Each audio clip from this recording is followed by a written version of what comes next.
સાબરકાંઠા જિલ્લાથી મહત્વના સમાચાર આવી રહ્યા છે ત્યારે આપ જોઈ રહ્યા છો જીકે ટીવી ગુજરાતી।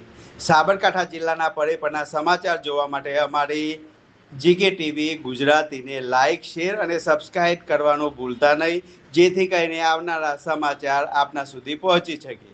જોઈએ હવે સાબરકાંઠા જિલ્લાના ઈડરના મુખ્ય સમાચાર। સાબરકાંઠા જિલ્લાના ઈડર તાલુકાના પડોલી ગામ નજીક અરવલ્લીના ભિલોડા ઈડર નેશનલ હાઈવે 58 પર એક જ સ્થળે બે અલગ અલગ ટ્રક અકસ્માત સર્જાતા વિસ્તારમાં ચકચાર મચી ગઈ હતી। પ્રથમ અકસ્માતમાં ટર્નિંગ પોઈન્ટ પર પૂરતા ચેતવણીના સાઇનબોર્ડના અભાવે એક ટ્રક ડિવાઈડરના પિલ્લર પર ચડી ગઈ હતી। સદનસીબે સામે તરફથી કોઈ વાહન આવી રહ્યું ન હોવાની મોટી દુર્ઘટના ટળી છે।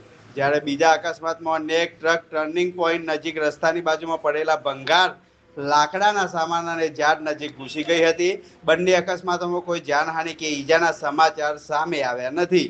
અકસ્માત સમયે વાહનોની અવરજવર ઓછી હોવાની મોટી દુર્ઘટના ટળી હોવાનું સ્થાનિક લોકો હાલ તો દર્શાવી રહ્યા છે। એક સ્થળે સતત બે અકસ્માત બનતા સ્થાનિકોમાં ચર્ચાનો વિષય બન્યો છે। સાથે જ ટર્નિંગ પોઈન્ટ પર સ્પષ્ટ ચેતવણીના સાઇન બોર્ડ અને જરૂરી માર્ગ સુરક્ષા વ્યવસ્થા ઊભી કરવાની પણ લોક માંગ ઉઠી છે। સાબરકાંઠા જિલ્લાથી મહત્વના સમાચાર આવી રહ્યા છે ત્યારે આપ જોઈ રહ્યા છો જીકે ટીવી ગુજરાતી। સાબરકાંઠા જિલ્લાના પરેપરના સમાચાર જોવા માટે અમારી જીકે ટીવી ગુજરાતીને લાઇક, શેર અને સબસ્ક્રાઇબ કરવાનું ભૂલતા નહીં, જેથી કરીને આવનારા સમાચાર આપના સુધી પહોંચી શકે। જોઈએ હવે સાબરકાંઠા જિલ્લાના ઈડરના મુખ્ય સમાચાર। સાબરકાંઠા જિલ્લાના ઈડર તાલુકા